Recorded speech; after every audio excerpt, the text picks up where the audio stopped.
4,355 pounds. Classic no slide 24-foot couples camping Coachman Catalina coming in on trade here at Haylett RV of Coldwater, Michigan. And there have been so many different generational updates and handoffs and whatnot. This thing has virtually nothing at all to do with or in common with today's current generation of Catalinas you see here at Haylett RV. Now, overall, it was a fine little basic camper. However, I think I'm gonna go ahead and list this thing as a Handyman special just due to some of what I saw along the rear wall and the general state of the RV, although I've definitely seen worse.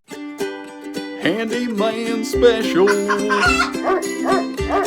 So why do I come up with that designator, Handyman special? Well, this thing needs some resealing. I actually believe this rear corner right now is actively exposed and leaking. Side note, previous owner left all their hitching behind, so benefit for first-time owners. You know, that's actually a good question. I don't know this for a fact, but my understanding is all the appliances and stuff are in good working order, and the RV is very campable. Like I said, it's on the cusp. I'm just calling it a Handyman special just out of, like, let's get it done and over with kind of simplicity.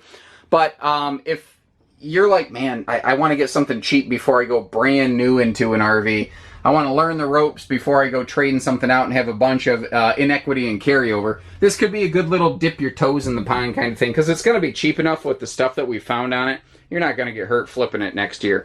So back here, that water got through, and you can see the stain on the flooring, and it is soft back there. Where it's a little worse was where it originated, is over here in this closet area. You can obviously see the staining on the floor, and it had actually degraded enough that there's not a lot of that flooring left. Like, I wouldn't stand up on that area. And, you know, you can see where some of the water had gotten through in this upper corner. There's a signature of water in this corner. Now, this is the kind of stuff, it's all really, it's, unless I went out of my way like I just did, it's the kind of stuff you can't easily see. Like, I tell you, when I put the camera to this thing, like standing here, woo, buddy, she took one heck of a picture. This is the kind of camper that looks pretty enough that someone who doesn't know what they're doing could get suckered into buying an RV with a problem if you were buying from someone that didn't have decent ethics and morals like we do at Haylett RV. I just went out of my way to tell you what's wrong with the camper. Not everybody does that. So if what you saw back there, if that's a disqualifier for you, I totally get it. But obviously, we won't run you around, so give our team a call and say, hey, what else do you have like that that doesn't have problems? Now, for no slides, it's got a nice feel. The light wood tones and just the slew of big windows around this thing. It has a lot of light and a lot of airflow. Also, instead of a full hard wall for that bedroom, that sort of like see-through post wall, it does a heck of a job of opening up this floor plan. Now, the mattress that would have been in here looks like it's gone. Amazingly, the original factory bedspread is still here, however. The fact that it's lacking a mattress doesn't really freak me out too much, because chances are, a camper in this kind of shape, you'd probably want to be replacing the mattress on your own anyway.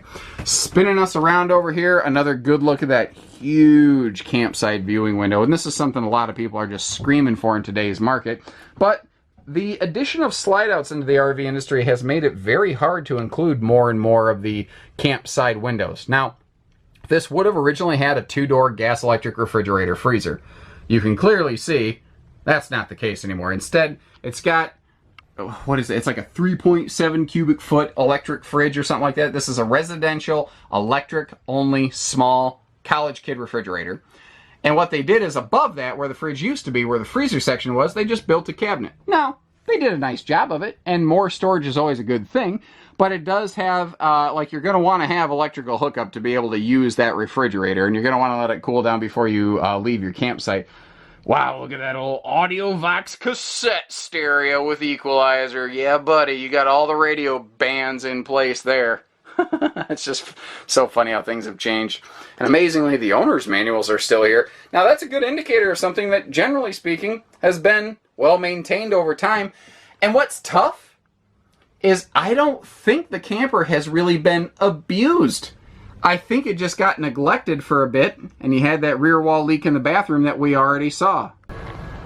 So, for the right first-timer, if you were a little bit handy, you'd be good. If you're like me, you're like, oh, what's a screwdriver? Then just stay away from it. But if you're like a fix it and flip it kind of person, I think that this is a good option for you right here. This is something that with just a little bit of floor work in the back end, pretty saleable in its current state.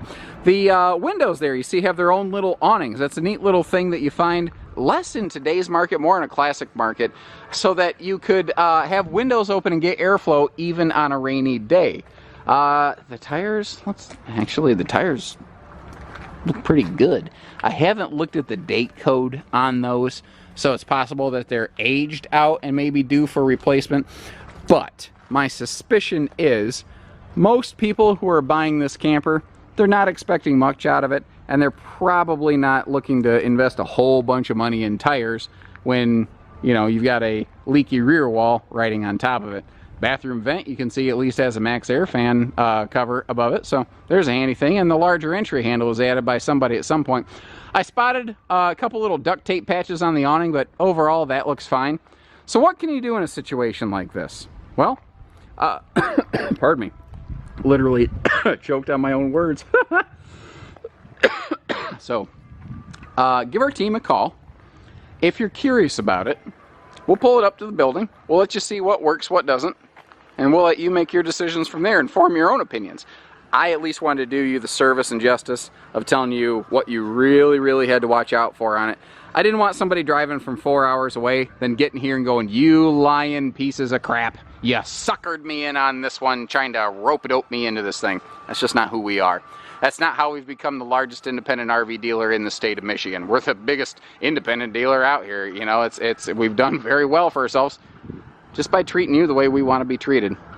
And it's just unfortunate that has to be such a rare occurrence in today's business. But hey, at least you know we're shooting you straight. So take care, stay safe, have fun, and happy camping, everyone.